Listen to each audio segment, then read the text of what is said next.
Response video to great text. Yes, another one. I'll title this something like Beyond Dumb and Dumber, because it's going beyond the broken mech, which is dumb, and the great text, which is dumber. Evil and dumber, or evil and evil even. Good probably works. So anyway, it's I'll play the beginning of Great Text's video. We'll do the first couple minutes. This has got whatever hierarchies in it and feminist crap and all that crap. Who wants to mess with that nonsense? Anyway, but here's the relevant little bits here. You get the idea of it. So this is an argument about the function of evolution and whether evolution can be appropriately described. The force of natural selection as a thing, something that is actually designing, in a sense. And yeah, you got to be careful how you use these words, and I've argued that exact same thing. So I agree with Great Text that the language is really sloppy, but in this circumstance of this argument, I think Great Text knows perfectly well that Broken Mech knows the limitations of those words, and he's not using them as explicit statements either. So it's just kind of bullshit. But this one sort of says it. Okay, Broken Mech says probability is not happenstance. So Great Text keeps using this word happenstance. So here's the first preposterous irony.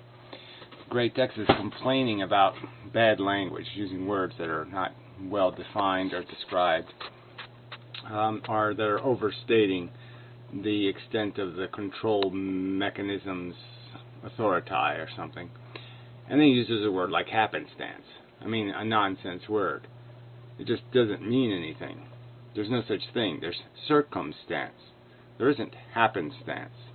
There just isn't. There are circumstances. Okay? Things are in conditions. And those conditions will decide an outcome. And that's just the way it is. There's no happenstance. So anyway, so probability is another problematic word, though. There is no probability either. The probability is it's one of those things that are byproducts. So you have to make something probabilistic. You have to take it out of its inevitabilistic category. It is inevitable. And you have to put it into something else because you can't predict the inevitability because you don't have enough information. So probability only exists in an environment where there is unknown variables, and variables that are substantial enough to randomize an event. So there has to be a lot of unknown variables for there to be what we would call a random event. Anyway, so here's Great Text. Alright, probability is not happenstance. Great Text says it entirely is. So even that doesn't make any sense, right? Because there is no such thing as a probability. There's an inevitability. Everything that happens through inevitability. Probability is only what we can glean from something when we know a certain variable is unknown. Then we can calculate the effect of that unknown variable. Anyway, whether a particle hits the left or right in a two-slit experiment is not determined by how many have hit left or right previously, nor how many are expected to hit left and right in the future. It is purely happenstance. So again, this is the idiocy of it. The fact is it's going to happen because of circumstances. So in each circumstance of the photon, there's a difference in the circumstance that dictates the outcome. So there are obviously unknown properties of the photon that are establishing what we are considering to be a probability outcome. So if 25% do this, and 35% do that, and 50% do that, and then whatever, 25% do these other things, left, right, that probability is a reflection of properties of the conditions. The conditions were a certain way, and there was no happenstance involved. There was no randomness. These are conditions with which the photon comes to the table, and how the photon is created, and how the photon is the circumstance of its propulsion or its aiming, will decide those probabilistic outcomes. But it will be properties of the photon and the slit material it interacts with which will decide the outcome. It's not happenstance, it's controlled stance by by how the conditions of production. So clearly, I would say, in the case of the two-slit experiment, it's more evidence of the fact that a photon isn't a photon, isn't a photon, isn't a photon. That photons have individual character, that they fall into categories of yellow, blue, pink, red, whatever you want to say. They could be colors or they can be something else, but there's some constituent, and that constituent probabilistically reveals itself in the outcomes. But they came to the game with their own properties that had already established what their inevitable outcomes would be. So, getting to the subject of evolution, I'll do this part as quickly as possible and then play just a little bit of his video. So, on the subject of evolution, he's negating the power of natural selection as a correlation force, a force that forces correlations. But it does. It almost is functioning sort of like the logic in your own head. There's huge constraints built into natural selection. Environmental selection is what it could be called. The environment will select for certain characteristics, and it will do it reliably. You can run the experiment over and over and over, and the outcomes will be semi-similar, especially in the development of like predator-prey relationships and that kind of thing. These are features that natural selection will routinely impose. It won't be a happenstance that it happens. It will be an inevitable or highly probabilistic outcome. So if you look at what happens in evolution, the first requirement is to glean energy, and it's going to be almost an automatic that some mechanism that is able to glean energy from the sun is going to succeed. That's going to be a mechanism developed through all the experiments. That's going to be the piece of French toast that stands out, that will automatically guarantee you success if you fall upon photosynthesis, because you will be able to gain a huge amount of energy to move and do things in the environment, especially reproduce. You can make lots of copies of yourself if you can exploit the energy of the sun. So there'll be a first tendency, a force, a narrowing, a filtering of the evolving life forms into the shape of something that can glean sunlight. Now, once they're successful, the next circumstance is going to be that it's going to be highly advantageous for some organism to be able to steal the energy that those sunlight receivers are creating. They're getting the energy from the sun. They have it in their pockets. Yes, it's going to be inevitable that life is going to be filtered again to steal it out of their pockets. And then you can just see how it just goes another step further. The ones stealing the plant life energy are going to end up themselves full of energy in their pockets, and there's going to be some other beastie with claws and teeth and whatever made to carve the energy out of them. And that shape is going to be forced by the circumstance, not by happenstance, but by circumstance. It will be forced, and that's not much different than us being forced by some logical cognition or processing for us to do a certain behavior. Ours might happen in a matter of milliseconds. The evolution of an idea might happen in just a few milliseconds, but the evolution in the real world is much slower. But if you compressed it in time, you could see its logical form. You could see the logical shape it takes.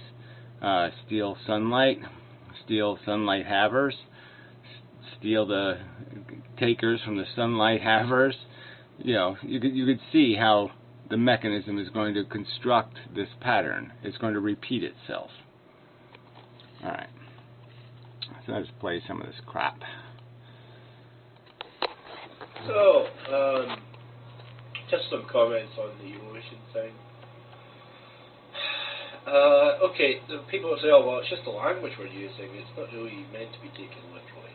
And I agree. If it's just the language people are using, then fine. But I don't think, from my experience of discussing these things with people on the internet, that they are able to separate the language from what's happening in evolution. Well, you're making a vague comment. Your argument's with Broken Mech. I don't think he has that much trouble making those distinctions. So I call straw man again. Language is laden with agency words, like intelligent design is, or creationism is, or whatever. And people are... Well, obviously, creationism and intelligent design are intended to create those agency words. So that's not even a good example.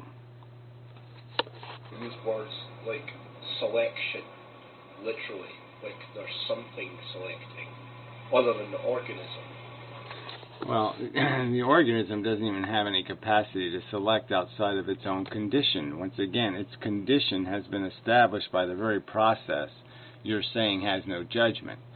So that doesn't even make any sense. Obviously, there's intrinsic judgment in the structure. The structure demands an obedience to a certain kind of logic.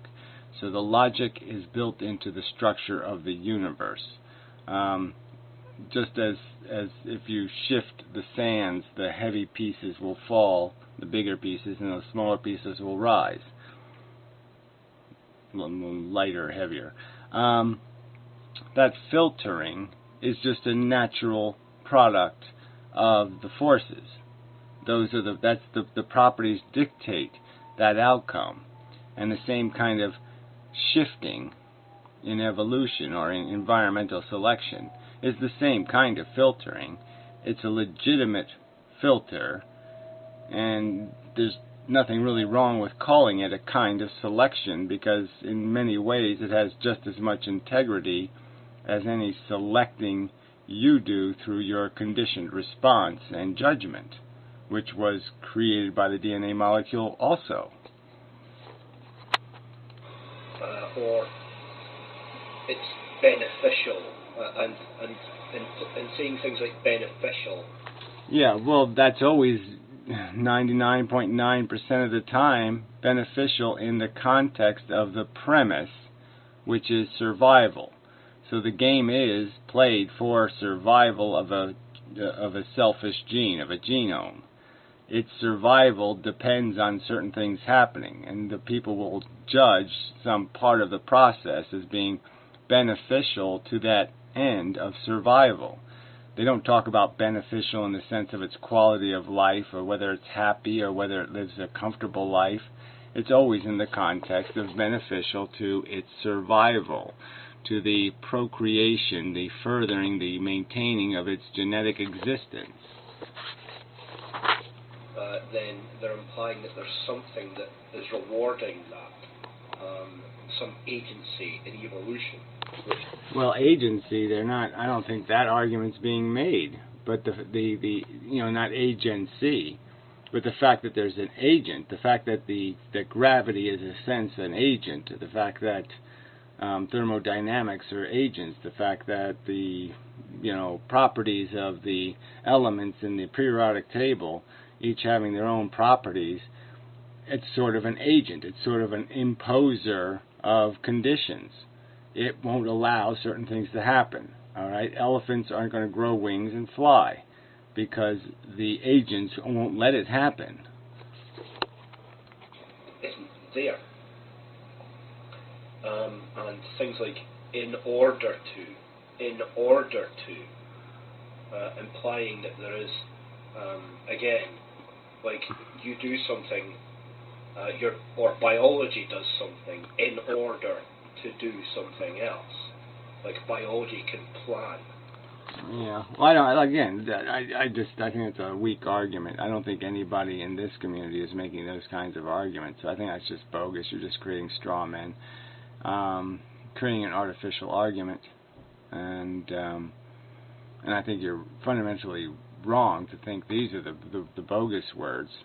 The bogus words are words like happenstance. That's a bullshit word if I ever heard one.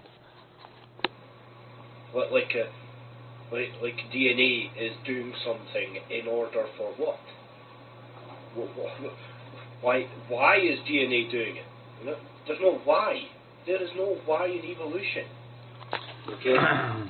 But there is a confinement of how. Okay? The process of how essentially has built into it the why. The why it comes out a certain way is based on the how it's going to be created.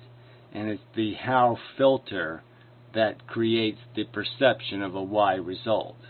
So I'm just saying the fact that it does have constraints and limitations, that there is game theory involved in the game. There are rules to the game. There are tendencies in playing the game, and those are decided by the circumstances of the physical universe. So the constraint is built in. It just isn't there. There's no why. We're the ones that create purposes and reasons and whys. Well, we don't create them. Again, no, we just reveal them, and you either reveal bullshit or you reveal the truth. So I think that's, again, just bogus. And purpose can be another word for function. And clearly, stuff functions. Stuff has properties. The properties define function. And function can be easily qualified as a purpose. I mean, the function of a car and the purpose of a car end up becoming sort of the same thing. Sentient brains do these things. Sentient brains evolved. Well, I mean, clearly the universe isn't having a conversation. It isn't creating real words for these categories that we put things in. But the categories we put things in are real. Two is a real category. There is two-ness. The ness-ness. Everything has a ness. All right? And the hardness, softness, relative to different things. There's lots of, everything has ness-ness. And it's that ness-ness that creates circumstance. And so what you're calling, happenstance, no, it's ness-stance. Things have properties. Those properties will create the ness. We're in a physical universe. There's nothing metaphysical about our minds. But, there's no why in... We're just anthropomorphizing, happenstance. No, again, there's just no... You can't even anthropomorphize happenstance because it's a word you made up. It's a bullshit word. It's not a real concept. It doesn't exist in the world. It doesn't exist in the universe. It's a nonsense concept. It's just ludicrous for you to sit there and say something else is bogus and then come up with a big pile of bogus. I mean, that's just super bogus. Happenstance is more bogus than the word purpose.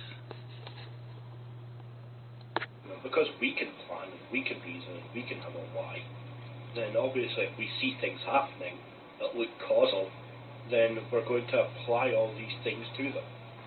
But again, the answer to how we will behave is often easily predicted. So obviously the why we do something, and why we think something, is usually predicated on circumstances that are easily dissectable, often.